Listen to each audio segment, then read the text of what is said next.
చూస్తున్నారు కదా ఫ్రెండ్స్, ఈ విధంగా ఉన్న ధాన్యాన్ని అయితే ఈ కర్ర పట్టుకొని అయితే ఈ విధంగా తోసుకోవాలి. చూస్తున్నారు ఇదిగో ఇలా తోసుకోవాలి. ఈ విధంగా తోసుకున్న తర్వాతే మనం ఈ దారి నుంచి ఈ గట్టు నుంచి నడిచేటప్పుడు అయితే ధాన్యం ఉండవు కావున సింపుల్గా నడవచ్చు అనమాట.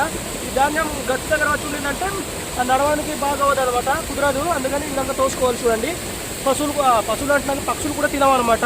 చూడండి ఈ విధంగా తోసుకుంటున్నాను. చూడండి ఇదిగో ఈ విధంగా చేయాలన్నమాట. చేసిన తర్వాత అయితే ఈ ధాన్యం యొక్క ఈ ధాన్యము లోపల వెళ్ళిపోతుంది అనమాట. చూడండి ఇదిగో ఈ విధంగా చేసుకోవాలన్నమాట. మా ప్రాంతంలో అయితే ఈ టైం ఈ సీజన్ వస్తే అయితే ఈ విధంగా చేసుకుంటాం అందరూ అనమాట. మా ఊళ్ళో వాళ్ళందరూ అంటే మా చుట్టుపక్కల ప్రాంతాల్లో మా గ్రామాల వాళ్ళందరూ ఈ విధంగానే చేస్తారన్నమాట. వ్యవసాయం చేసుకునే వాళ్ళు ప్రతి ఒక్కరు చూస్తారా. మా పొలాలు ఎటువంటివి చూడండి, చిన్న చిన్నవి అనమాట.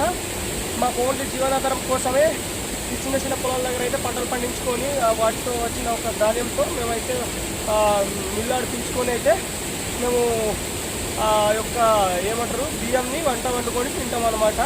చూస్తారు కదా, మేమైతే పెద్దగా సిటీల్లో వెళ్ళి కంపెనీస్లో పనిచేయాలంటే దాదాపు 50-60 కిలోమీటర్ల దూరం వెళ్ళాలంటే చాలా కష్టం అనమాట, లాంగ్ అయిపోతుంది కదా. ఈ విధంగా చేసుకుని అయితే మేము ఆ జీవనాధారానికి పంటలు పండించుకుంటాం అనమాట. లాస్ట్లో కూడా చూపిస్తాను ఫ్రెండ్స్, ఇంతటితో చూసుకుంటండి.